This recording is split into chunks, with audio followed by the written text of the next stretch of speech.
October 22, 1962, President John F. Kennedy broadcast a special message to the nation from his office in the White House. Here is President Kennedy as he delivered that message, bearing on recent events in Cuba.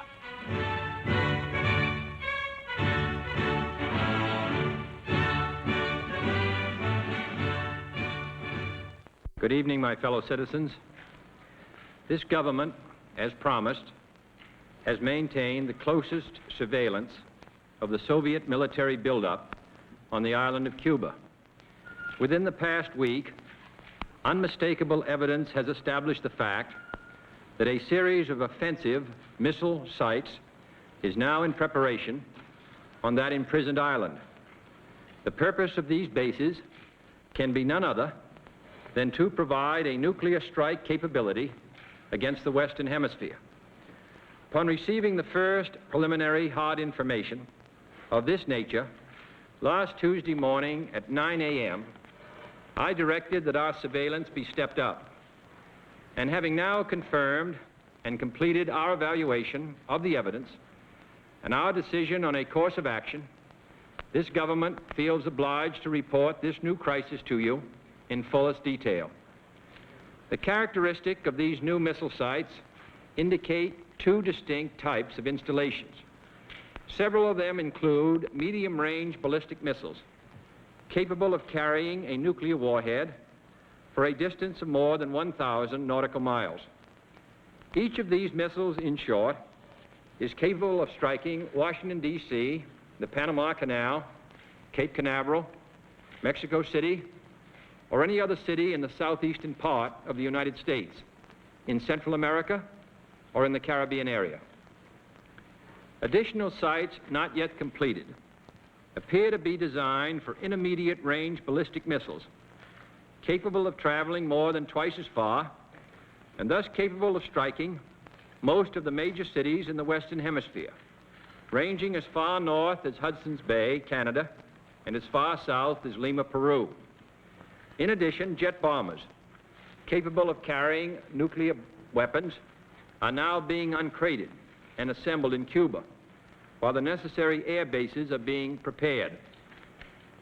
This urgent transformation of Cuba into an important strategic base by the presence of these large, long-range, and clearly offensive weapons of sudden mass destruction constitutes an explicit threat to the peace and security of all the Americas, in flagrant and deliberate defiance of the Rio Pact of 1947, the traditions of this nation and hemisphere, the joint resolution of the 87th Congress, the Charter of the United Nations, and my own public warnings to the Soviets on September 4th and 13th. This action also contradicts the repeated assurances of Soviet spokesmen, both publicly and privately delivered, that the arms buildup in Cuba would retain its original defensive character, and that the Soviet Union had no need or desire to station strategic missiles on the territory of any other nation. The size of this undertaking makes clear that it has been planned for some months. Yet only last month, after I had made clear the distinction between any introduction of ground-to-ground missiles and the existence of defensive anti-aircraft missiles, the Soviet government publicly stated on September 11th that, and I quote, "The armaments and military equipment sent to Cuba are designed exclusively for defensive purposes," unquote. That there is, and I quote the Soviet government, "there is no need for the Soviet government to shift its weapons for a retaliatory blow to any other country, for instance, Cuba," unquote. And that, and I quote the government, "the Soviet Union has so powerful rockets to carry these nuclear warheads that there is no need to search for sites for them beyond the boundaries of the Soviet Union," unquote. That statement was false.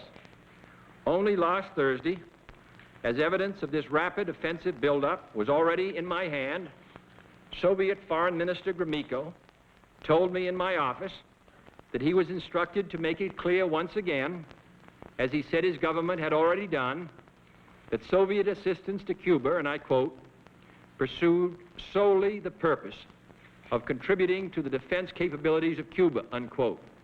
That, and I quote him, training by Soviet specialists of Cuban nationals in handling defensive armaments was by no means offensive.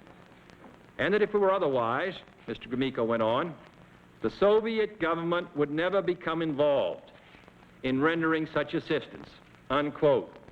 That statement also was false. Neither the United States of America nor the world community of nations can tolerate deliberate deception and offensive threats on the part of any nation, large or small.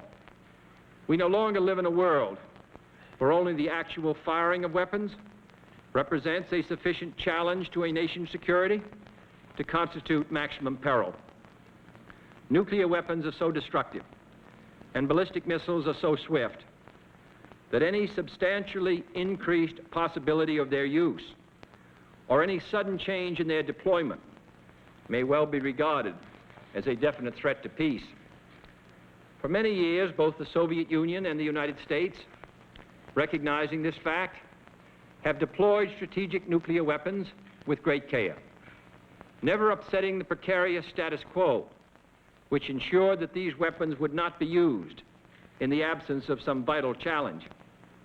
Our own strategic missiles have never been transferred to the territory of any other nation under a cloak of secrecy and deception. And our history, unlike that of the Soviets since the end of World War II, demonstrates that we have no desire to dominate or conquer any other nation or impose our system upon its people. Nevertheless, American citizens have become adjusted to living daily on the bullseye of Soviet missiles located inside the U.S.S.R. or in submarines. In that sense, missiles in Cuba add to an already clear and present danger. Although it should be noted, the nations of Latin America have never previously been subjected to a potential nuclear threat.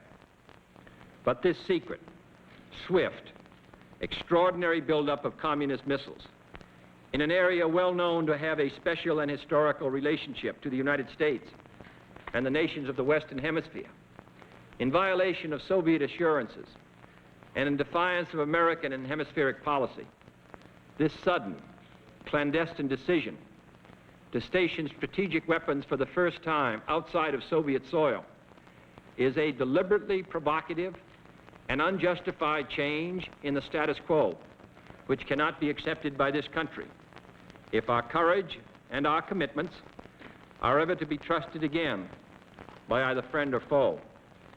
The 1930s taught us a clear lesson. Aggressive conduct, if allowed to go unchecked and unchallenged, ultimately leads to war. This nation is opposed to war. We are also true to our word. Our unswerving objective, therefore, must be to prevent the use of these missiles against this or any other country, and to secure their withdrawal or elimination from the Western Hemisphere. Our policy has been one of patience and restraint, as befits a peaceful and powerful nation which leads a worldwide alliance. We have been determined not to be diverted from our central concerns by mere irritants and fanatics. But now further action is required, and it is underway, and these actions may only be the beginning. We will not prematurely or unnecessarily risk the course of worldwide nuclear war, in which even the fruits of victory would be ashes in our mouth. But neither will we shrink from that risk at any time it must be faced. Acting, therefore, in the defense of our own security and of the entire Western Hemisphere, and under the authority entrusted to me by the Constitution, as endorsed by the resolution of the Congress, I have directed that the following initial steps be taken immediately. First, to halt this offensive buildup, a strict quarantine on all offensive military equipment under shipment to Cuba is being initiated. All ships of any kind bound for Cuba, from whatever nation or port, will, if found to contain cargoes of offensive weapons, be turned back. This quarantine will be extended, if needed, to other types of cargo and carriers, We are not at this time, however, denying the necessities of life, as the Soviets attempted to do in their Berlin blockade of 1948. Second, I have directed the continued and increased close surveillance of Cuba and its military buildup. The foreign ministers of the OAS, in their communique of October 6, rejected secrecy on such matters in this hemisphere. Should these offensive military preparations continue, thus increasing the threat to the hemisphere, further action will be justified. I have directed the armed forces to prepare for any eventualities, and I trust that in the interest of both the Cuban people and the Soviet technicians at the sites, the hazards to all concerned of continuing this threat will be recognized. Third, it shall be the policy of this nation to regard any nuclear missile launched from Cuba against any nation in the Western Hemisphere as an attack by the Soviet Union on the United States, requiring a full retaliatory response upon the Soviet Union. Fourth, as a necessary military precaution, I have reinforced our base at Guantanamo, evacuated today the dependents of our personnel there, and ordered additional military units to be on a standby alert basis. Fifth, we are calling tonight for an immediate meeting of the Organization of Consultation under the Organization of American States to consider this threat to hemispheric security and to invoke Articles 6 and 8 of the Rio Treaty in support of all necessary action. The United Nations Charter allows for regional security arrangements, and the nations of this hemisphere decided long ago against the military presence of outside powers. Our other allies around the world have also been alerted. Sixth, under the Charter of the United Nations, we are asking tonight that an emergency meeting of the Security Council be convoked without delay to take action against this latest Soviet threat to world peace. Our resolution will call for the prompt dismantling and withdrawal of all offensive weapons in Cuba under the supervision of UN observers before the quarantine can be lifted. Seventh and finally, I call upon Chairman Khrushchev to halt and eliminate this clandestine, reckless, and provocative threat to world peace and to stable relations between our two nations. I call upon him further to abandon this course of world domination and to join in an historic effort to end the perilous arms race and to transform the history of man. He has an opportunity now to move the world back from the abyss of destruction by returning to his government's own words that it had no need to station missiles outside its own territory, and withdrawing these weapons from Cuba, by refraining from any action which will widen or deepen the present crisis, and then by participating in a search for peaceful and permanent solutions. This nation is prepared to present its case against the Soviet threat to peace and our own proposals for a peaceful world at any time and in any forum, in the OAS, in the United Nations, or in any other meeting that could be useful, without limiting our freedom of action. We have in the past made strenuous efforts to limit the spread of nuclear weapons. We have proposed the elimination of all arms and military bases in a fair and effective disarmament treaty. We are prepared to discuss new proposals for the removal of tensions on both sides, including the possibilities of a genuinely independent Cuba, free to determine its own destiny. We have no wish to war with the Soviet Union, for we are a peaceful people who desire to live in peace with all other peoples. But it is difficult to settle or even discuss these problems in an atmosphere of intimidation.